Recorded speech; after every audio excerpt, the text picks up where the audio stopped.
পড়ছিলাম নতুন প্রেমের গান, কলমে নুজাই ফানুন, পর্ব সংখ্যা 31। শিয়াদাতের গম্ভীর কণ্ঠস্বরে পুরো ড্রয়িং রুমে এক পিনপতন নীরবতা নেমে এলো। ঘরের ভেতরের তপ্ত বাতাস নিমিষেই জমে বরফ হয়ে গেল। মোহনা শেখের মুখের উদ্যত অহংকারটাকে ভাটা পড়ল। সারা চোখ বড় বড় করে তার ভাইয়ের দিকে তাকালো। আর সুপ্রভা, সে যেন নিজের কানকে বিশ্বাস করতে পারল না। অশ্রুভেজা চোখে সে শিয়াদাতের দিকে তাকিয়ে রইল। মোহনা শেখ কিছু বলতে চাইলেন, কিন্তু তার মুখের কথা মুখের ভেতরই আটকে গেল। তিনি স্তম্ভিত চোখে দরজার দিকে তাকালেন। শিয়াদাত ধীর পায়ে সুপ্রভার পাশে এসে দাঁড়ালো। তার চোখে তখন কোনো দ্বিধা নেই, নেই কোনো অহংকার, কেবল নিজের স্ত্রীকে এক অতন্ত্র প্রহরের মতো আগলে রাখার তীব্র জেদ ছাড়া। মোহনা শেখ তেড়ে আসলেন শিয়াদাতের দিকে। রুষ্ট কণ্ঠে বললেন, কি বললে তুমি? আবার বলো। শিয়াদাত অস্পষ্ট হাসল, দৃঢ় কণ্ঠে বলল, বিয়ের পর একটা মেয়ের আসল ঘর হচ্ছে তার স্বামীর ঘর, কিন্তু তুমি বলছো সেই স্বামীর ঘরে সুপ্রভার ঠাঁই হবে না। তুমি খুব সহজেই কথাটা বলে দিতে পেরেছ মম, কিন্তু আমি পারছি না, ইন ফিউচারেও পারবো না।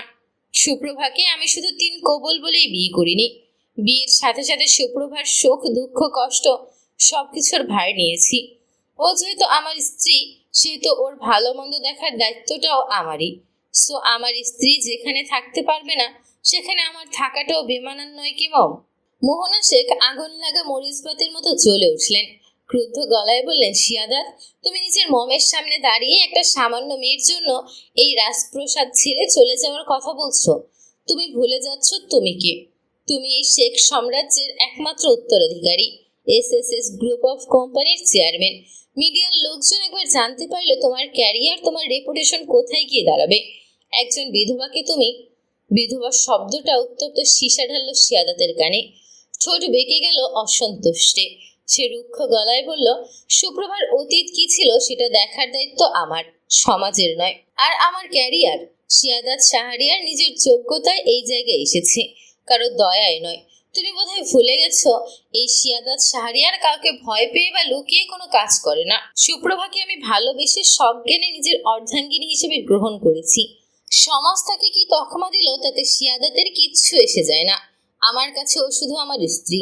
ওকে অসম্মান করা মানে আমাকে অসম্মান করা। আজ যদি ও এই বাড়ির চৌকাঠ না পেরিয়ে ফিরে যায়, তবে মনে রেখো তোমার ছেলেও এই বাড়ির চৌকাঠ চিরতরে পেরিয়ে যাবে। সুপ্রভা মাথা নিচু করে দাঁড়িয়ে থাকলেও তার চোখের জল বাঁধ মানছিল না। শিয়াদাতের প্রতিটি কথা তার ক্ষতবিক্ষত হৃদয়ে মলমের মতো কাজ করছিল। যে সমাজ তাকে প্রতিনিয়ত বিধবা বলে দূরে ঠেলে দিয়েছে, সেই সমাজের বুকে দাঁড়িয়ে একটা মানুষ তাকে এভাবে নিজের বুক দিয়ে আঁকলে রাখছে। এই সত্যটা সুপ্রভার ভেতরের সব অভিমান আর ভয়কে এক নিমেষে গলিয়ে দিতে লাগলো।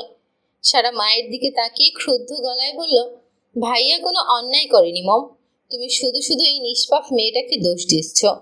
মোহনা শেখ এবার আরও রেগে গেলেন।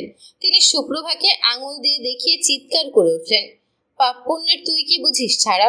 এই মেয়েটার প্রথম স্বামী বিয়ের কয়েকদিনের মাথায় মারা গেছে। ও একটা অলক্ষী। ও এই বাড়িতে পা রাখলে আমার ছেলের ক্ষতি হবে, আমাদের বংশের ক্ষতি হবে। আমি কোনোভাবেই একে এই বাড়ির বউ বলে মেনে নিতে পারবো না। মোহনা শেখের কথার পিঠে শিয়াদাত কিছু বলল না। সে সুপ্রভার বরফ শীতল হয়ে যাওয়া হাতটা নিজের উষ্ণ হাতের মুঠোয় শক্ত করে টেনে নিল। সুপ্রভা চমকে শিয়াদাতের দিকে তাকালো, কিন্তু শিয়াদাতের দৃষ্টি তখনও মোহনা শেখের দিকে স্থির। সে চূড়ান্ত সিদ্ধান্ত শোনানোর মতো করে বলল, আমি আমার স্ত্রীকে নিয়ে এই মুহূর্তে শেখ মঞ্জিল ছেড়ে চলে যাচ্ছি। যেখানে সুপ্রভার সম্মান নেই, সেখানে শিয়াদাতের উপস্থিতিও অপ্রয়োজনীয়। কথাটা বলেই শিয়াদাত সুপ্রভাকে নিয়ে উল্টো ঘুরে সদর দরজার দিকে পা বাড়ালো। সুপ্রভা শিয়াদাতের হাতের শক্ত বাঁধন আর তার এই অনমনীয় রূপ দেখে স্তব্ধ হয়ে গেল। লোকটা সত্যিই তার জন্য নিজের পরিবার, নিজের এত বড় রাজপ্রসাদ এক পলকে ছেড়ে চলে যাচ্ছে। সে শিয়াদাতকে আটকাতে চাইল, কিন্তু তখনই পেছন থেকে পুরুষালী ভারী কণ্ঠস্বর ভেসে এলো, দাঁড়াও। পরিচিত কণ্ঠস্বর শুনে চকিতে পেছন ফিরে তাকালো শিয়াদাত। দরজা স্তম্ভের কাছে দাঁড়িয়ে আছেন তার বাবা সাদমান শেখ। তিনি ধীর পায়ে ড্রয়িং রুমের কেন্দ্রবিন্দুতে এগিয়ে এলেন। মোহনা শেখ স্বামীকে দেখিয়ে যেন নতুন করে শক্তি পেলেন। তিনি দ্রুত পায়ে তার কাছে গিয়ে নালিশের সুরে বললেন, শুনেছ তোমার ছেলে কি বলছে? একটা সামান্য মেয়ের জন্য ওই নিজের মাকে অপমান করে এই বাড়ি ছেড়ে চলে যাচ্ছে। তুমি কিছু বলছো না কেন? সাদমান শেখ তার স্ত্রীর দিকে একবার তাকালেন। সেই চাহনিতে এমন কিছু ছিল যে মোহনা শেখের মুখের বাকি কথাগুলো মাঝপথেই থেমে গেল। এরপর তিনি সোজা তাকালেন শিয়াদাত আর সুপ্রভার দিকে। আদেশের সুরে বললেন, তোমরা কোথাও যাবে না। শিয়াদাত জেদ নিয়ে বলল, যেখানে আমার স্ত্রীকে প্রতিনিয়ত তার অতীতের জন্য খোঁটা শুনতে হবে, অলক্ষ্যে অপবাদ সইতে হবে, সেখানে আমি ওকে এক মুহূর্তের জন্য রাখবো না। সাদমান শেখ শিয়াদাতের কাঁধে হাত রাখলেন, ধীর গলায় বললেন, আমি জানি আমার ছেলে কাপুরুষ নয়, কিন্তু কাপুরুষের মতো মাঠ ছেড়ে চলে যাওয়া শেখ পরিবারের রক্তে নেই। এই বাড়িটা শুধু মোহনা শেখের একার নয় শিয়াদাত, এটা তোমার বাড়ি, সুপ্রভারও বাড়ি। তোমরা কেন নিজেদের বাড়ি ছেড়ে চলে যাবে? সুপ্রভা তখন ভয়ে আর সংকোচে কাঁপছিল। সাদমান শেখ স্নেহের দৃষ্টি নিক্ষেপ করলেন সুপ্রভার দিকে। সুপ্রভার শুকনো ঢোক গিলে মাথাটা নিচু করে নিল। সাদমান শেখ কয়েক কদম এগিয়ে এসে সুপ্রভার ঠিক সামনে দাঁড়ালেন। পরম স্নেহে সুপ্রভার মাথায় হাত রেখে বললেন, মাথা উঁচু করো সুপ্রভা। সুপ্রভা চমকে অশ্রুভেজা চোখ তুলে তাকালো। একজন শ্বশুরের চোখে সে কোনো ঘৃণা বা অবহেলা দেখল না, দেখলো কেবলই এক বাবার আশ্রয়। সাদমান শেখ স্মিথ হাসলেন, দরদ মাখা গলায় বললেন, তুমি এই বাড়ির বউ, পরিবারের অন্য অন্য সদস্যদের মতো তুমিও মাথা উঁচু করে এ বাড়িতে থাকবে, কখনো যেন মাথা নিচু না হয়। সুপ্রভা সম্মতিসূচক মাথা নাড়ল। সাদমান শেখ সারার দিকে তাকিয়ে আদেশের সুরে বললেন, সারা, তোমার ভাবিকে উপরে নিয়ে যাও। সারা কালক্ষেপণ না করে সুপ্রভাকে শিয়াদাতের কক্ষে নিয়ে এলো। মিষ্টি গলায় বলল, তুমি একটু বসো, আমি তোমার লাগেজ নিয়ে আসছি। সারা যাওয়ার মিনিট দুয়েক পরেই শিয়াদাতের দেখা মিলল। তাকে দেখা মাত্রই সুপ্রভাত তেড়ে এলো।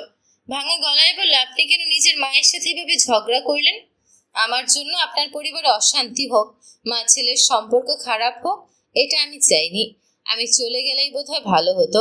শিয়াদাত তড়িৎ গতিতে ঘুরে দাঁড়ালো। দু কদম এগিয়ে সুপ্রভার খুব কাছে এসে থামলো।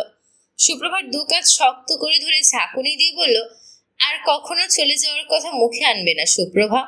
গাড়িতে যে অপমান আমাকে করেছো সেটার হিসেব আমি পরে নিব, কিন্তু তার মানে এই নয় যে অন্য কেউ এসে তোমাকে অপমান করবে আর আমি দাঁড়িয়ে দাঁড়িয়ে তামাশা দেখব।